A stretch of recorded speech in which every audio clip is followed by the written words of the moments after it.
Bonjour à tous, alors le cours est dédié pour la Refoua Shelema, la bonne santé, d'Ani Chana Julie Bat Urida, Bezrat Hashem, qu'Hashem lui envoie toute la santé, Bezrat Hashem. Le Rav Baverman raconte l'histoire qui lui a été racontée par le fils des antagonistes de cette histoire. Alors écoutez bien, c'est magnifique. Ce fils-là lui a raconté que ses parents habitaient en Pologne.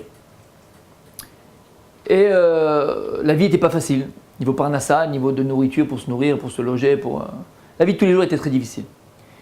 Le frère de son père, qui s'appelait Reb Moshe, lui a décidé d'aller aux États-Unis, d'aller en Amérique. À l'époque, c'était un désert de spirituel, il n'y avait pas de Torah, il n'y avait rien.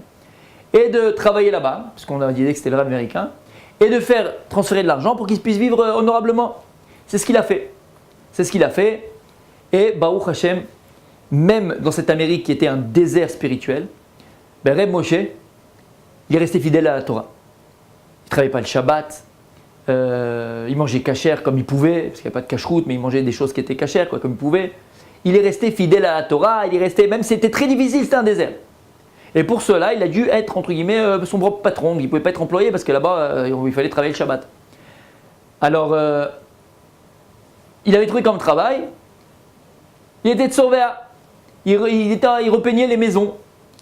Et donc, il raconte même l'histoire. Une fois, quand il commençait à travailler, il a travaillé dans une grande maison, une grande bâtisse là-bas à New York. Et puis, il ne connaissait pas le métier. Donc, quand il peignait, c'était un petit peu harlequin. C'est pas blanc partout, c'est pas le même blanc. Alors, les gens qui sont venus pour le peigner, ils me disaient, c'est quoi mais c'est quoi ce truc-là? Lui, il ne savait pas quoi dire. Alors, il disait, non, mais il ne savait pas, c'est la mode à Paris. À Paris, c'est le nouveau style. Alors les gens, ils avaient honte de pas savoir, ils disaient « Ah bon, on ne savait pas » et tout ça, tac, il lui payait, il était content et tout allait bien. Bref, et il gagnait de l'argent comme ça, Baruch Hashem, et il envoyait à son frère et sa belle-sœur qui étaient encore restés en Pologne. Lorsqu'il leur envoie l'argent, il leur dit « Écoutez, prenez cet argent-là, investissez-le quelque part, il va faire des petits, comme ça vous n'aurez plus besoin de moi et vous pourrez vivre Bezrat Hashem en toute allégresse et tranquillement. » Ils ont reçu l'argent et malheureusement, ils n'ont pas investi et ils ont mangé l'argent. Après quelques mois, il n'y avait plus rien du tout. Ils envoient un télégramme, ils disent écoute, on n'a plus rien à manger, on n'a plus rien du tout. On a malheureusement mangé l'argent et pas eu le temps d'investir, est-ce que tu peux nous renvoyer? Top. Il envoie un télégramme, il dit pas de problème, je vais vous envoyer encore, mais là, je vous demande une condition, c'est sine qua non. Condition sine qua non, je vous envoie l'argent uniquement. Si avec l'argent, vous achetez un petit business, vous ouvrez un magasin et là, de ça, vous allez avoir votre parnassa. Magnifique. Ils reçoivent l'argent. Et le frère, donc le père de ce fils-là, cherche l'argent. Lui, il s'appelait Moshe, celui qui était Stani, et lui, il s'appelait Reb Chaim. Et donc, Reb Chaim, qui était là-bas, il cherche un petit magasin. Il voit dans une rue principale un petit trait comme ça, complètement à l'abandon et tout. Il demande, il réclame. Et on lui dit, ça appartient à un tel juif. Il appelle, il se prend rendez-vous. Je voudrais louer cet endroit-là. Il dit, c'est un endroit, c'est un marsal, un truc jeté à l'abandon. Il dit, ok, un bon prix très très très bas. Et il le reprend. Il fait les travaux, il met des madafim, il met des compartiments, et il met là-bas pour faire une macolette, pour faire un petit supermarché, un petit Sidi Ibrahim, mais c'était Sidi Chaim, ok. Et l'affaire elle prend, c'est une rue principale, tout le monde vient chez lui, paf. Quelques jours après, le propriétaire juif qui était de ça, il va le voir, il dit écoute, moi je savais pas que j'avais un truc en or entre les mains, Annie Mitravet, je regrette ce que j'ai fait comme compte avec toi, et je t'ai loué le truc, je vais le récupérer. Il dit, mais tu veux pas récupérer comme ça? Il dit, non, je veux le récupérer, c'est tout. Si j'avais su, ça aurait été plus cher, je veux le récupérer. Il dit, écoute, je suis associé avec ma femme, je ne peux pas prendre une décision tout seul, je vais aller voir ma femme. T'es bien maté, c'était une Marocaine, c'était pas une Marocaine, mais bon, presque. Et donc, il va la voir. Attention, celui qui écoute, il va dire, mais c'est pas possible, ils les aiment pas. Non, c'est pas vrai. On les accepte quand même. Écoutez bien. Il va voir sa femme et il lui dit l'histoire. Et sa femme, il dit, attends, il est juif? Le président dit, oui, bien sûr, tu savais que c'est un juif. Okay. Il dit, je veux pas avoir de marloquette avec aucun juif. Je veux pas avoir de marloquette avec lui. Tu lui laisses le magasin, on s'en va. Il dit, mais chérie, on a investi. Tu lui laisses le magasin. Je veux pas qu'on ait de marloquette avec un juif. Je veux pas. Ok. Il va le voir, il dit, je te donne les clés, c'est bon, truc machin. Le fils raconte au Rav Baverman, il dit, cet homme-là, ce propriétaire-là du magasin, 2 semaines après, il est mort d'un infarctus.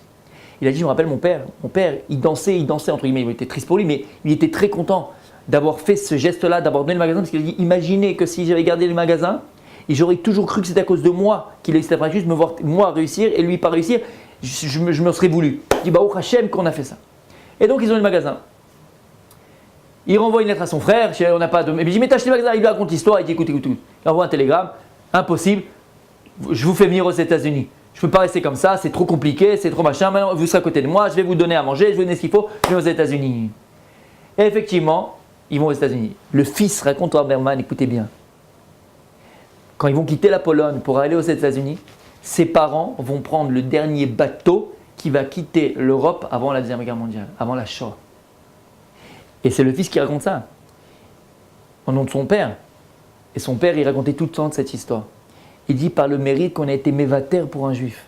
Comment on dit mévater à Yosef?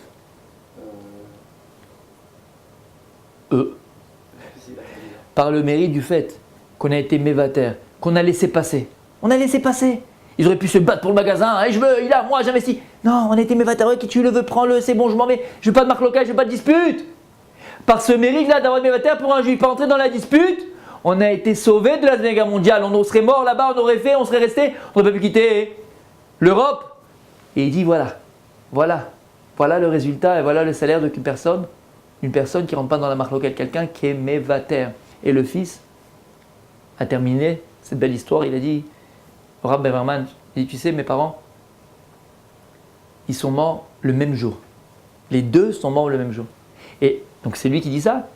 Il dit peut-être que Minashamim, de toute façon mes parents devaient mourir le même jour. Ils devaient mourir dans la Shoah, ils devaient mourir le même jour ensemble à Auschwitz ou l'Odama. Mourir le même jour, ils devaient mourir le même jour.